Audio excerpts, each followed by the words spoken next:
Começa agora mais um Freudcast. Aqui, nada é proibido.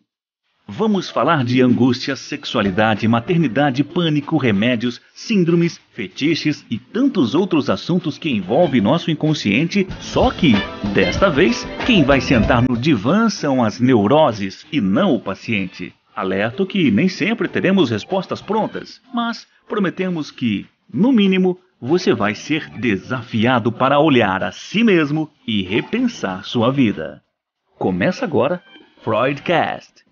Olá, bem-vindo ao Freudcast. Hoje nós temos uma entrevista um pouco diferenciada. Nós não temos um psicanalista, ou na verdade eu nem sei se ele é psicanalista, mas ele é ator. E ele está vivendo, na verdade, um personagem que é o pai da psicanálise, o Freud, na peça A Última Sessão de Freud, o Odilon Wagner. É com ele que eu vou conversar nesta tarde. Odilon, bem-vindo ao Freudcast. Tudo bem com você?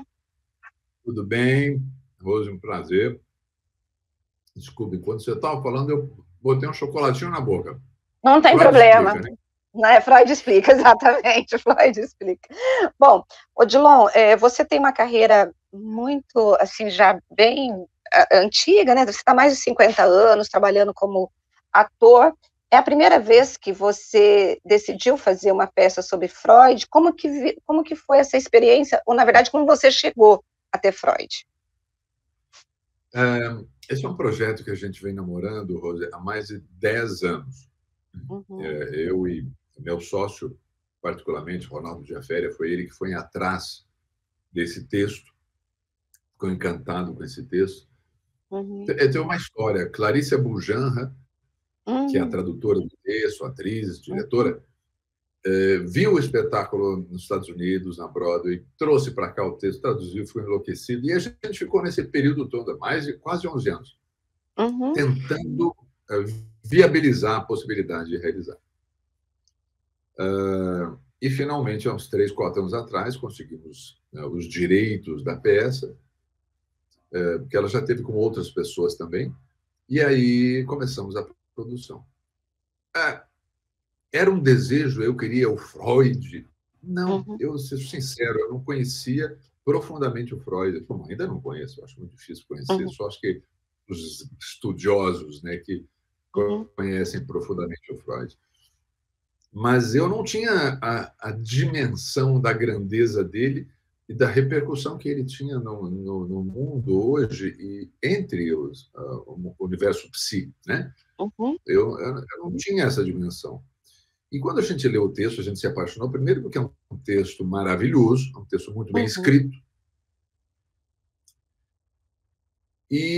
Mas é assim, a história é assim, coloca-se Freud aos 83 anos de idade,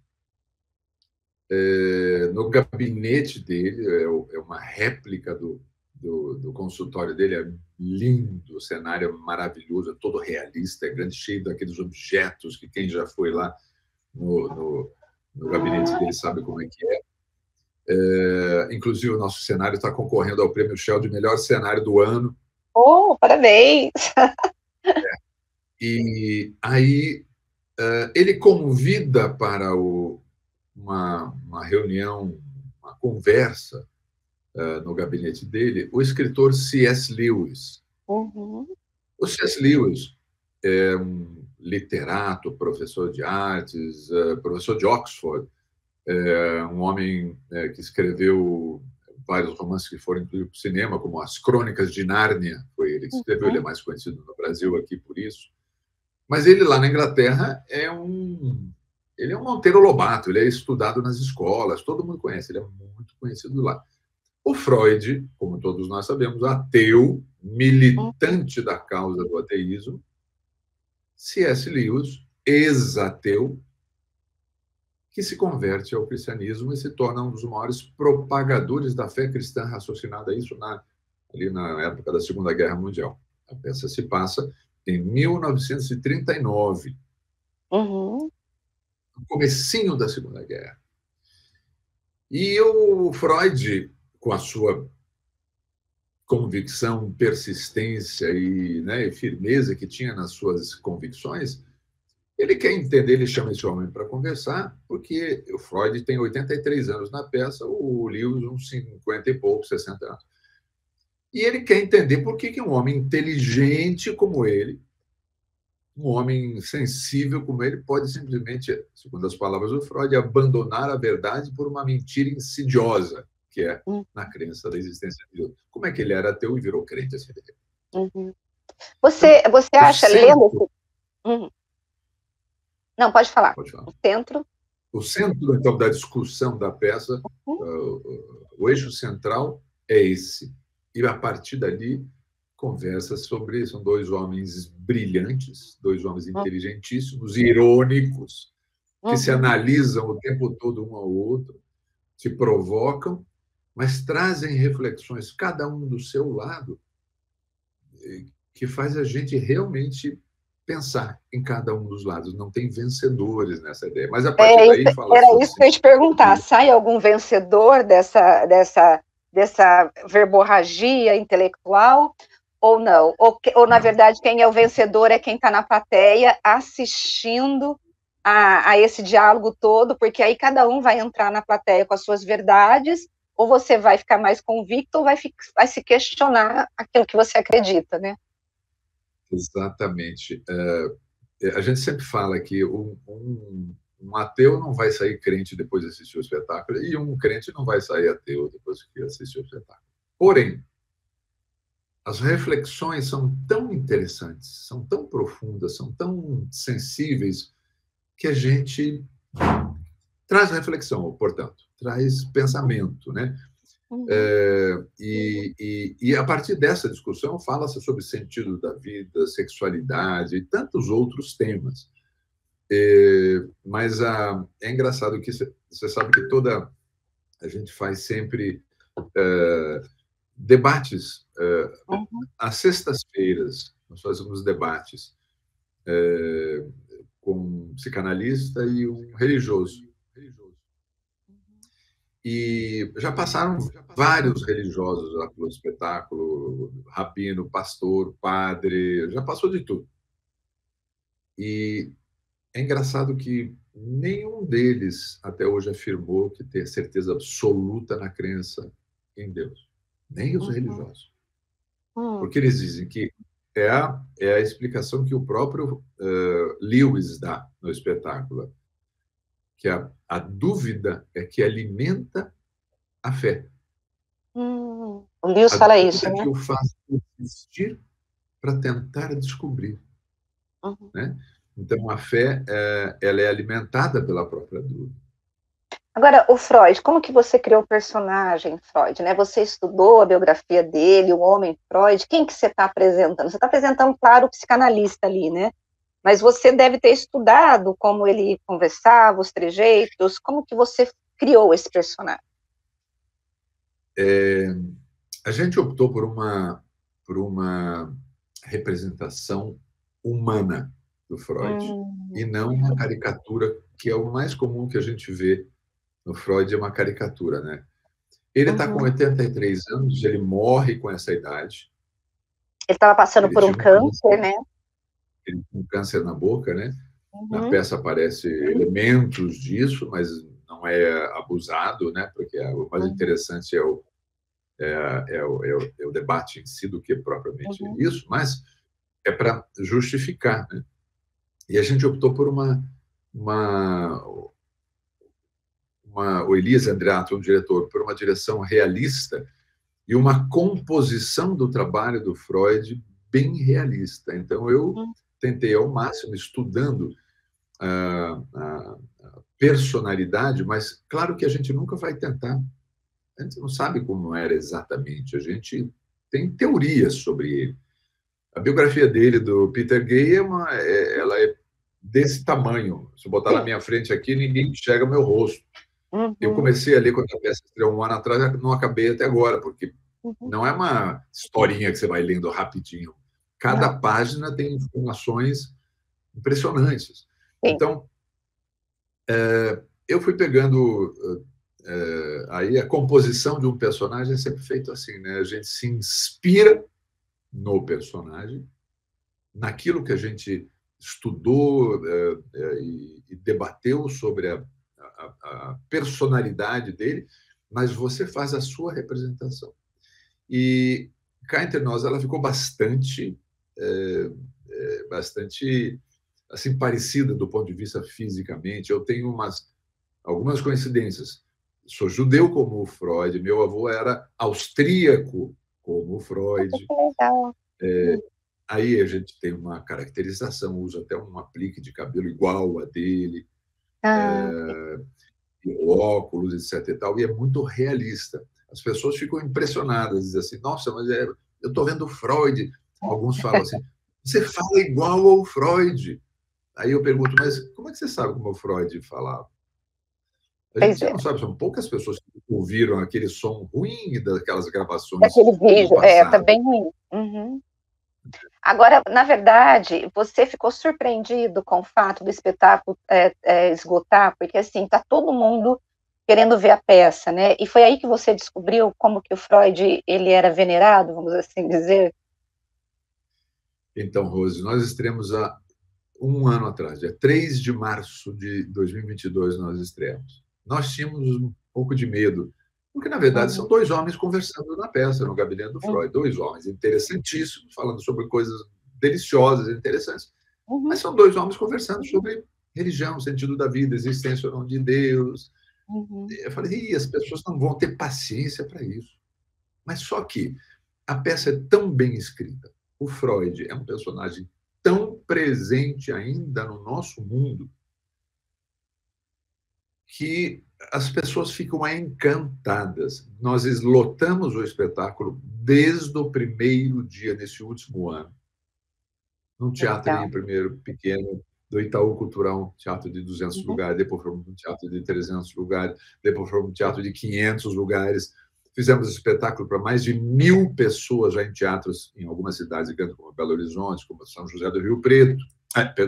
Ribeirão Preto, fizemos para 1.050 pessoas numa sessão só. E assim foi. E o que a gente percebeu é que a peça tem uma linguagem tão simples, na verdade. Não precisa conhecer a obra do Freud, nem a obra do Lewis para entender o espetáculo, porque quem conhece, muito melhor. Quem não conhece, a discussão ali que está sendo feita é uma discussão que todo ser humano tem. O que eu faço aqui? Para onde que eu vou? Qual é o sentido da vida? Existe vida após a morte? O que nós fazemos aqui? Quem que já não pensou nisso? É verdade. Agora, Odilon, eu fiquei, assim, quando eu estava lendo sobre a peça, né, eu fiquei pensando, porque Freud estava no fim da vida, estava enfrentando um câncer, ele já estava vivenciando um luto antecipado, né? Eu fico imaginando, e não sei se isso passou pela sua cabeça, quando ele chama, né, o Lewis, eu sei que é um encontro fictício, né, para debater religião, fé e essa coisa toda, será que o Freud estava buscando uma outra, uma resposta, ou ele realmente queria entender por que um escritor tão inteligente poderia ter mudado de lado? Ou será que ele estava ansiando por uma resposta emocional e até racional, tipo, estou morrendo e para onde que eu estou indo? É difícil ter essa resposta, mas eu acho que é um pouco misturado tudo isso. Uma hora o Lewis fala para ele na peça, mas se o senhor está satisfeito com a sua descrença, por que insiste tanto? Pois é. Então, isso deixa o Freud meio mudo na hora. E ele fala assim, a não ser que agora, pela sua doença, e o Freud fala, não, minha doença é irrelevante.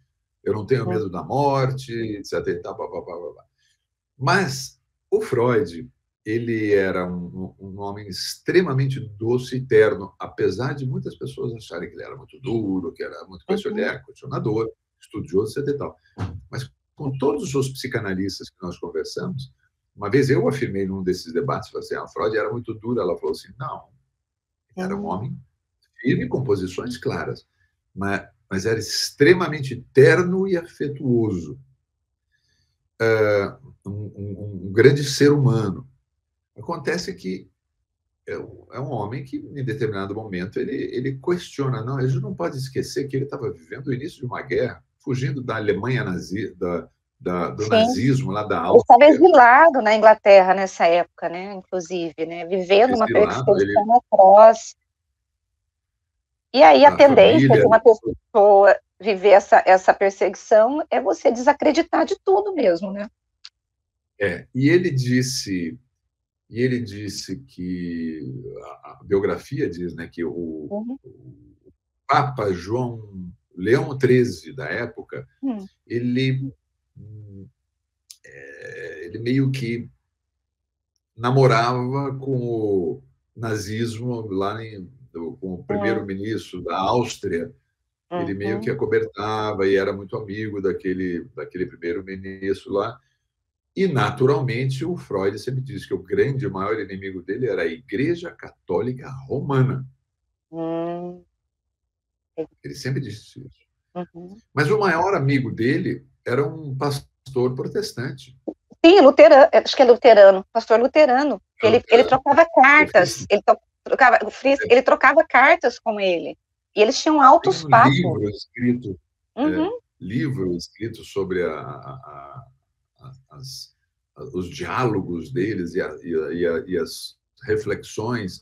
Então, ele não renegava assim por aí simplesmente. Ele queria. E dizem até, tem até um professor aqui da USP que fez uma pós-graduação e no seu trabalho a sua tese era sobre Freud, e ele diz que o Freud, até em determinado momento na juventude, mais na juventude, ele até namorou com o protestantismo.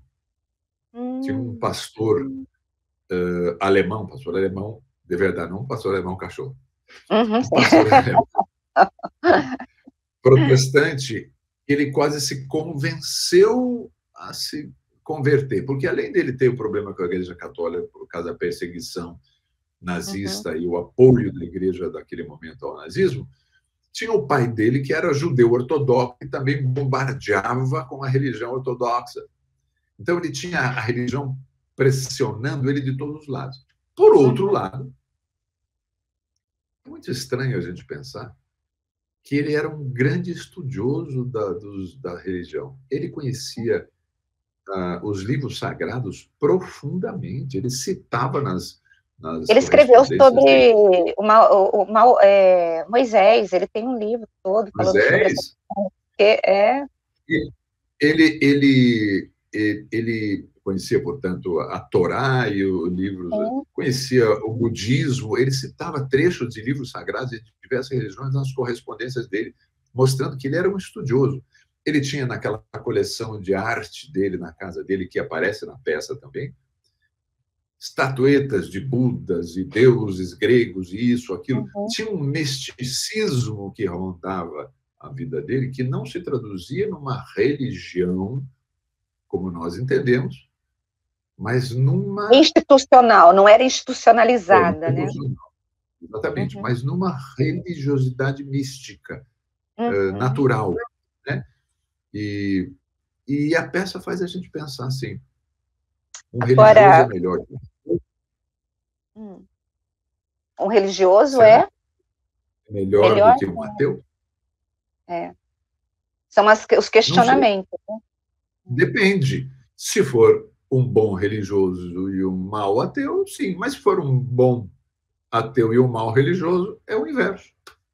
Pois é. Quantos ateus a gente conhece no mundo que são pessoas maravilhosas, muito melhores que tantos cristãos por aí, né?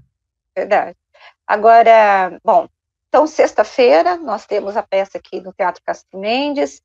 Você vai estar sexta, sábado e domingo, é isso? Você e o Cláudio Fontana, né? Eu faço o Freud, o Cláudio Fontana faz o C.S. Lewis. Nós temos 3 sessões. As 3 sessões iniciais estão completamente esgotadas, nós abrimos 2 sessões extras. Uma no sábado, às 17 horas, que tem poucos lugares ainda, já está indo para esgotar também. E no domingo, às 16 horas, uma sessão extra. Então, quem quiser curtir o Freud tem que correr buscar seus ingressos. Eu estarei lá na sexta-feira. Vai ver o debate. Pois é, Pois é, eu fiquei super feliz, porque quando eu comprei, eu não tinha ideia de que ia ter o debate. Aí depois eu fiquei sabendo que ia ter o debate, falei, nossa, melhor dia para eu ir. Mas, Odilon, então, bom, gente, quem quiser, ainda tem poucos ingressos nas sessões extras que foram abertas, Teatro Castro Mendes, aqui de Campinas, né, nesses horários, sábado às 17 horas e no domingo às 16 horas, né, porque os outros horários já estão esgotados, né. Estão esgotados. Eu sempre digo que quem esgotar e quiser tentar na hora, eu sempre falo assim, porque você sabe que tem gente que compra e não vai. É, verdade. Acontece muito isso.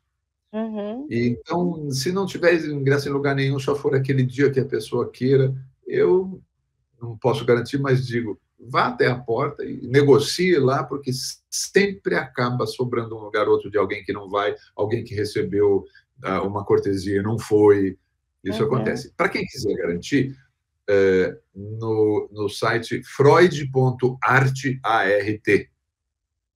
freud.art.br, entra ali, já é dirigido direto lá, você pega lá a cidade de Campinas, que lá tem nossas bilheterias de várias cidades, é só entrar lá, cidade de Campinas, vai aparecer ali, clica, já vai para a bilheteria direto, já pode reservar o seu ingresso. Tá certo. Quero agradecer esse bate-papo, adorei. Eu espero me encontrar com você na sexta-feira e também com Freud, porque aí eu vou ficar olhando aquele Freud, porque eu acabo estudando, porque eu sou estudante de psicanálise, né? E aí eu vou ver o Freud ali na minha frente. Então vai ser eu imagino que vai ser muito prazeroso, viu? Vai ser, eu garanto você que vai ser, porque tem sido assim em todos os lugares, e isso tem dado para a gente uma alegria tão grande de ver como as pessoas saem entusiasmadas, felizes, e principalmente para a gente que estuda psicanálise. Me espere no final do espetáculo no saguão, que eu sempre saio no saguão para conversar com as pessoas, tirar foto, e aí a gente conversa. Eu vou tirar uma foto com você, porque eu tenho um grupo de psicanalistas, né, e eles já sabiam que eu iria bater esse papo com você. E aí todos eles estão, assim, ansiosíssimos, então eu vou tirar uma foto e vou botar no grupo lá, dos estudantes de psicanálise. E eles alguns vão. Alguns já viram em São Paulo, outros vão ver aqui em Campinas, e alguns estavam perguntando, será que ele não vai vir para a minha cidade? Tipo Sorocaba, que são pessoas de vários lugares, né? Você já rodou o Brasil ou você só ficou em São Paulo? Já rodamos, fizemos algumas cidades, fizemos Belo Horizonte, fizemos Recife, fizemos João Pessoa, fizemos Ribeirão Preto, algumas cidades, e faremos outras agora, nesse ano, inclusive algumas cidades do interior de São Paulo também. Tanto é que, veja, Ribeirão Preto nós voltaremos lá, tamanho sucesso. Porque foi um sucesso, né? Foi um sucesso. Né? Vamos voltar a Recife, voltar a João Pessoa, vamos ter Maceió, Belo Horizonte, Brasília. Olha, vai ter... Que legal. Que bom. Que bom. Olha, obrigada, foi um bate-papo maravilhoso. Sucesso para você aí. E que você continue fazendo as pessoas refletirem, porque eu acho que o grande quê dessa peça é nós pensarmos a existência humana, as relações humanas, e nós estamos precisando, né, Odilon, enxergar o outro, né, porque tá difícil, né? Principalmente isso que você falou. Duas pessoas que pensam completamente diferentes, eles têm capacidade de dialogar. De dialogar, de se respeitar e de poder conviver, porque hoje nós não conseguimos mais conviver com aquele que pensa diferente. Que coisa triste. E eu acho que essa tua peça, eu acho que é isso que é a grande importância dela, é mostrar que é possível você conviver com o diferente, respeitando. Essa foi uma das razões que mais nos fizeram apaixonar pela peça. São dois homens que se enfrentam firmemente, são firmes um com o outro, mas respeitosamente. Tá certo. Bom, muito obrigada. Amorosamente um com o outro. Tá certo. Muito obrigada pelo bate-papo e a gente se encontra na sexta-feira. Um abraço para você, beijo para você, viu? Obrigado, viu, Rose? Tchau, até mais. Até mais. Bom, e eu dou tchau para você aqui, esperando que você possa comprar o ingresso, corra para poder comprar o ingresso dessa peça, porque eu tenho certeza que você vai entrar de um jeito e você vai sair mudado da peça, tá bom? Então a gente se encontra na semana que vem com mais de Freudcast para vocês. Tchau, gente. Beijo. Tchau, tchau.